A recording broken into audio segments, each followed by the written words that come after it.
조선 중엽 어느 외진 시골 마을에 대대로 벼슬을 이어온 양반가 서참판댁이 자리하고 있었으니 그 이름이 이웃 고을까지 자자하였다. 서참판에게는 귀한 외아들 하나가 있었는데 온갖 정성과 공을 들여 길러낸지라 집안 사람들은 물론 마을 사람들까지 참판댁 도련님이라 부르며 귀히 여겼다. 세월이 흘러 그 도련님도 어느덧 장가를 들 나이가 되었고 서참판은 가문과 인품을 두루 갖춘 며느리를 얻고자 애를 썼다. 그렇게 하여 맞아들인 며느리 단심은 살림 솜씨 하나하나가 반듯했고 시부모 섬김 또한 지극하여 그 누구도 흠을 잡을 데가 없었다. 이 아이야말로 우리 집 귀신이 되어줄 아이로다. 서참판 부부는 속으로 늘 그러한 복을 되뇌었다. 허나 복이란 것이 길게 머물지 못했던가. 단심이 시집 온 지 3년쯤 되었을 무렵이었다. 어느 날 며느리가 예전부터 곱다하며 좋아하던 복숭아꽃이 만개했다는 소문을 듣고 산 너머 복숭아밭까지 다녀오겠노라 하여 아들과 함께 길을 나섰다. 허나 돌아오는 길 아들이 그만 발을 헛디뎌 절벽 아래로 굴러 떨어지고 말았다. 그 길로 서참판댁의 외아들은 숨을 거두었고 단심은 그 젊은 나이에 졸지에 청산가부가 되고 말았으며 그날 이후로는 참판댁 안채에도 바람만이 쓸쓸히 드나들었다. 결혼한 지 고작 3년. 그 짧디 짧은 해를 함께하고 남편은 호련히 저승길에 들고 말았다. 남편이 죽은 이후로 단심은 문 밖에 바람발 내딛지 않고 수절하며 지내고 있었다. 아침이면 장독대를 닫고 해가 기울면 부엌을 쓸며 눈물마저 마른 얼굴로 시부모를 모셨으나 그 모습을 지켜보는 시어머니는 날이 갈수록 마음이 아려왔다. 이 험한 세상에 남편도 없이 살아가야 한다니 이 무슨 운명입니까? 하늘도 무심하시지. 그 아이가 무슨 죄가 있어 이리도 가혹한 팔자를 타고 났는지 차라리 내 딸이라면 아무데나 시집이라도 다시 보내련만. 양반 가문이란 이름 아래 과부는 수절이 곧 명예라니 이 어찌 잔인한 도리입니까? 그러자 서참판도 고개를 숙이며 한숨을 내쉬었다. 그러게 말이오. 죽은 내 아들도 불쌍하지만 저 아이도 내 딸인 양 가슴이 미어집디다. 하늘도 참 무심하시지. 둘 다 속으로는 며느리를 풀어주고 싶었다. 허나 양반가의 규율이란 것이 그러하지 못하니 과부가 다시 시집가는 일은 가문의 먹칠을 하는 일이라 여겨졌고 그 누구도 감히 재가란 말을 입에 올릴 수 없었다.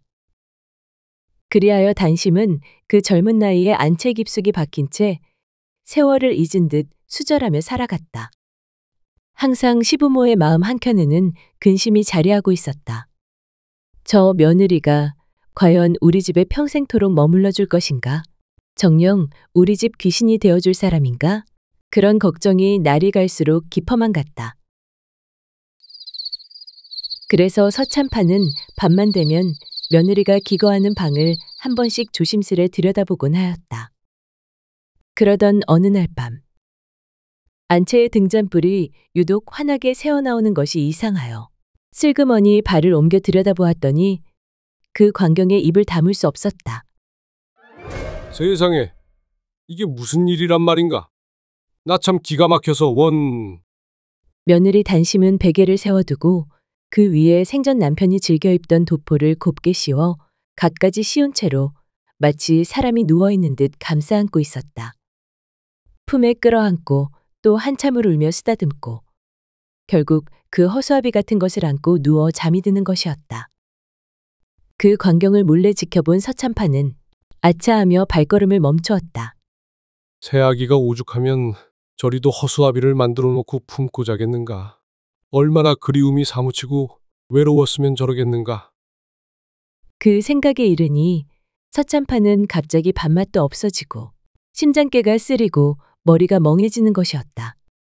이 일을 어찌하면 좋단 말인가. 내 집이 이제는 망했구나. 망했어. 밤새 뒤척이며 누구에게도 이 말을 털어놓지 못하고 끙끙 앓고 있는데 그 모습을 지켜보던 부인이 문득 다가와 이상한 눈빛으로 물었다. 여보, 하룻밤 사이에 어인 낯빛이십니까? 대체 무슨 일이 있길래 근심이 그리 크시옵니까? 이제 우리 집은 다 망하였소이다. 내가 어쩌녁 안채를 살며시 들여다보았거늘 새아기가 그만 베개를 세워놓고는 거기에다 죽은 지아비의 옷을 곱게 입히고 갖가지 씌워서는 그 허수아비를 끌어안고 몸부림을 치고 있지 않겠소? 서참파는 나를 잊지 못하고 깊은 한숨을 내쉬었다. 그토록 마음이 사무쳐 저런 짓을 할 만큼이면 이제는 우리 집 귀신이 되기 어려울 것이 왜다. 과부의 정절은 가문의 이름인데 어찌하여 이런 일이 우리 집에 닥쳤는지. 내가 차라리 죽는 것이 낫겠소. 내 그 아이 마음처럼 지금은 그냥 이 목숨을 놓고만 싶소이다. 그러자 부인이 황급히 나직한 목소리로 타일렀다. 세상에, 그렇다 하여 어찌 당신의 목숨까지 끊으려 하십니까? 부인은 한숨이 절로 나왔다. 그로부터 몇 해가 흘렀다.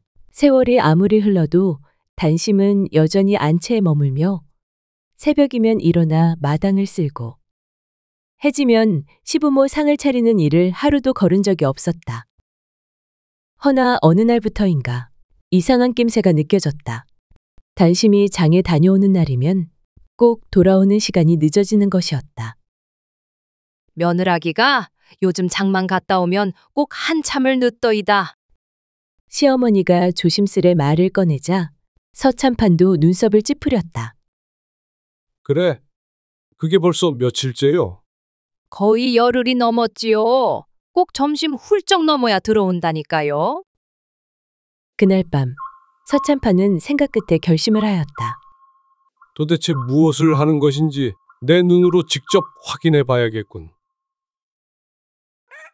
다음 날 아침 단심이 장바구니를 들고 대문을 나서자 서참판은 종을 시켜 조심스레 뒤를 밟게 하였다.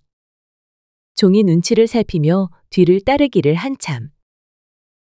그러던 중 장터 뒤편 우시장 근처 조그만 약초 좌판 앞에서 뜻밖의 광경을 목격하게 되었다. 단심이 한 젊은 총각 앞에 앉아 웃고 있는 것이 아닌가. 그 총각은 산에서 약초를 캐다 팔러 나오는 이로 촌스럽지만 말씨가 부드럽고 얼굴도 반듯하였다. 단심은 좌판 옆자리에 조심스레 앉아 총각이 손수 내어준 쑥차를 마시며 한참을 이야기를 나누었다. 내 이럴 줄 알았다. 며느라기한테 남자가 생긴 게 확실하구먼. 그 모습은 아무리 눈을 씻고 보아도 과부와 약장수가 아니라 정분난 남녀처럼 보였다. 서로를 바라보는 눈빛이 보통 사이가 아님을 짐작할 수 있었다.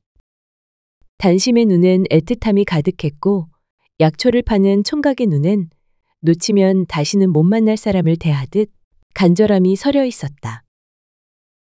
그토록 얌전하고 순하디순했던 며느리가 이런 인연을 품고 있었다니.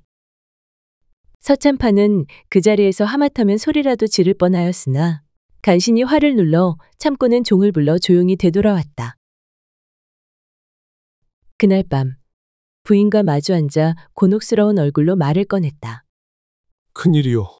이제 우리 집은 진짜로 무너질 판이요. 왜 그러시옵니까? 무슨 일이 있었소?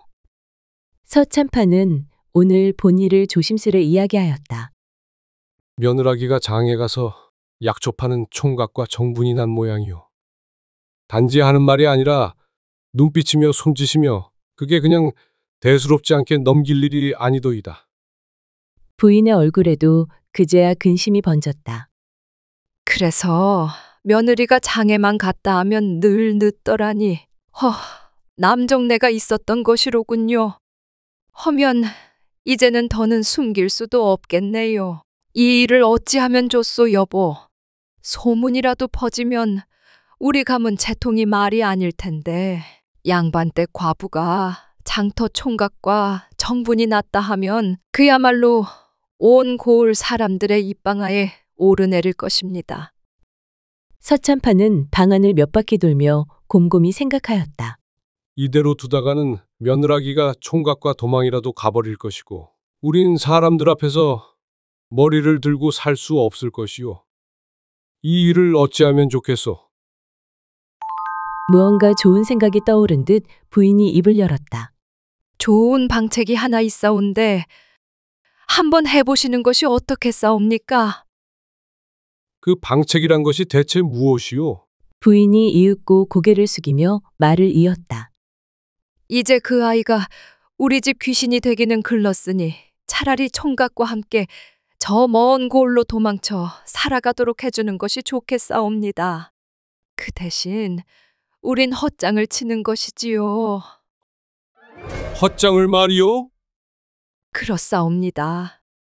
헛장을 치고 가짜 시체를 하나 만들어 밤새 배앓이를 하다 숨졌다고 소문을 냅시다. 염도 남손을 빌리지 말고 당신께서 직접 하시지요. 관에 넣어 장례까지 치르면 마을 사람들 그 누가 의심을 하겠습니까? 서참판은 이 말을 듣고는 입을 다문 채 한동안 생각이 잠겼다. 그러더니 이내 무겁게 고개를 끄덕이며 말했다. 그래, 당신 말이 옳소. 그 아이가 이 집에 붙들려 눈물로 늙어가기보단 차라리 정든 사내와 함께 어딘가에서 살아가는 것이 나을지도 모르지. 다만 이 모든 일은 바람 한 점 새지 않게 철저히 조용히 치러야 하오. 그러하옵지요. 그리하여 그날 밤 서참판 댁에는 아무도 모르게 은밀한 계획이 짜이고 있었다.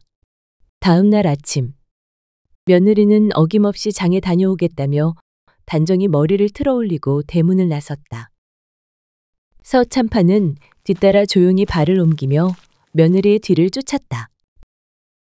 장터 한쪽 약초를 파는 총각이 있던 그 자리에 도착하자 단심은 마치 기다렸다는 듯이 환히 웃으며 달려들더니 총각의 품에 얼굴을 묻고는 작은 소리로 무언가를 속삭였다. 그 모습을 본 서참판은 며느리의 당돌한 행동에 놀라 주위를 살피며 초조하게 발을 굴렀다.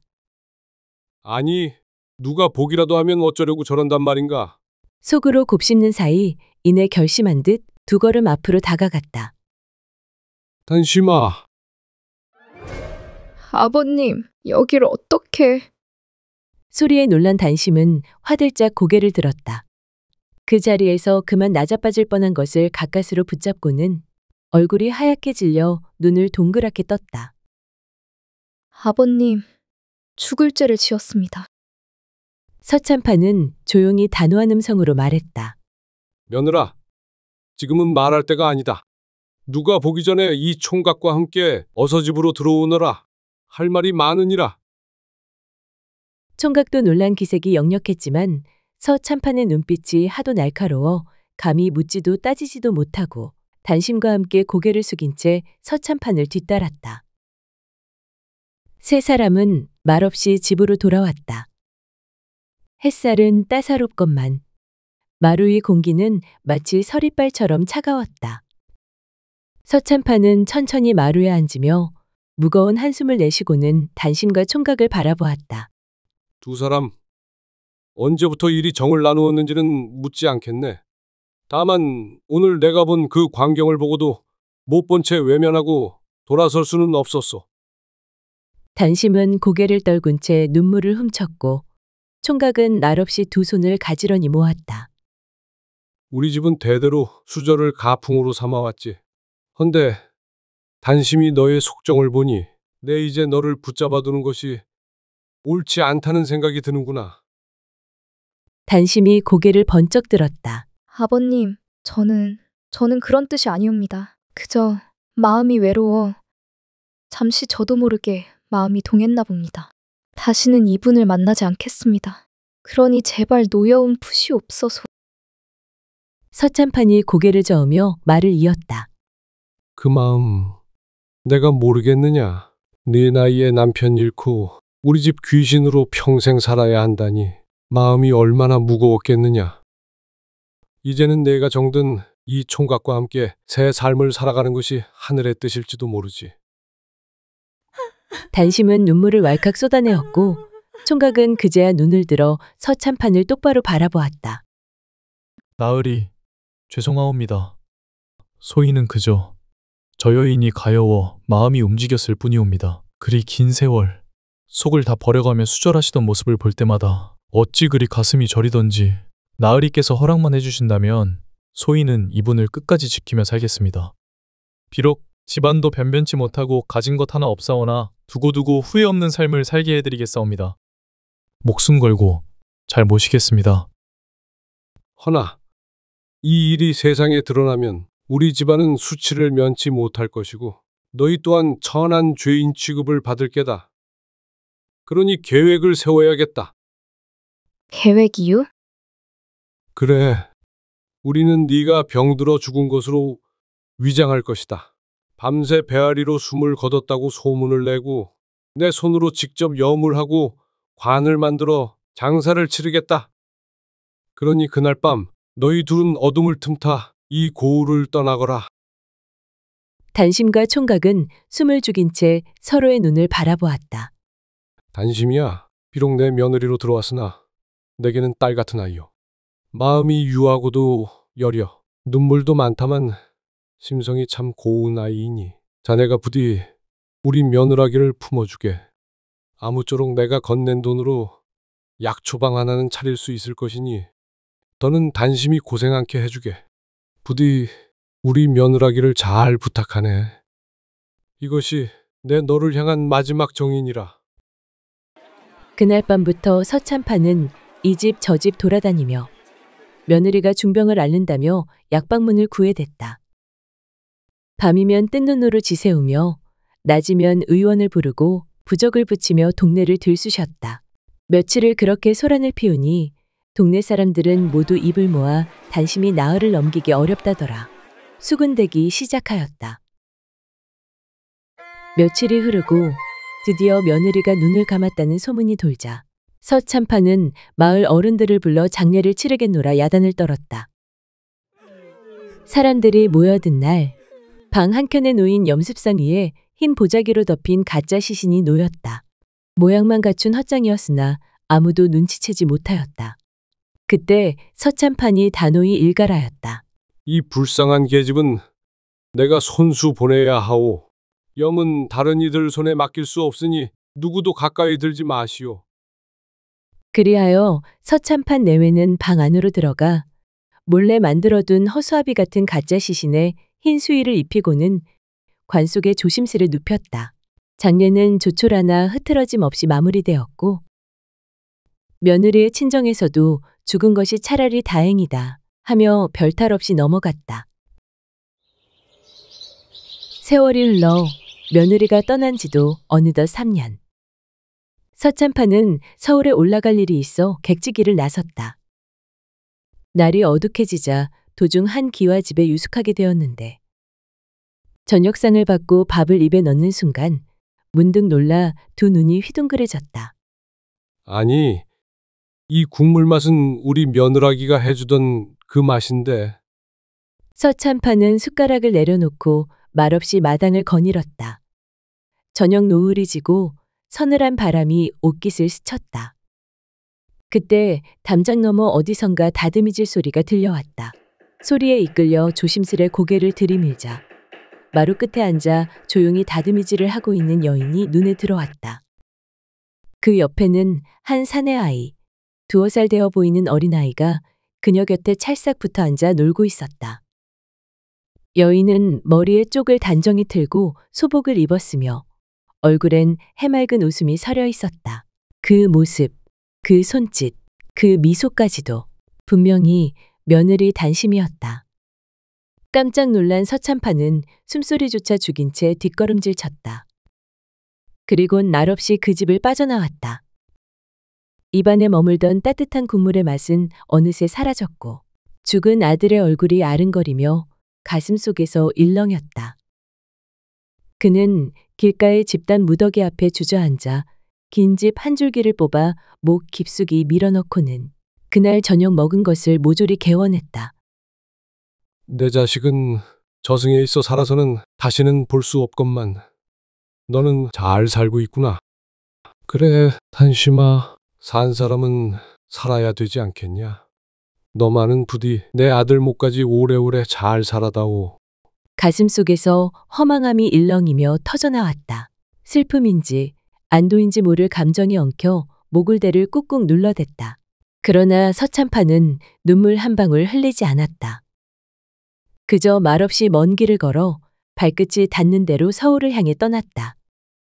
마음 깊은 곳엔 아직 아들의 얼굴이 떠올랐고 등 뒤로는 바람결에 실린 다듬이질 소리가 한없이 멀어지고 있었다. 안녕하세요. 이야기 들려주는 새벽입니다. 이번 영상도 즐겁게 보셨나요? 앞으로도 더 흥미로운 이야기로 찾아뵙겠습니다. 구독, 좋아요, 알림 설정도 부탁드려요. 여러분들의 소중한 의견도 남겨주세요. 감사합니다.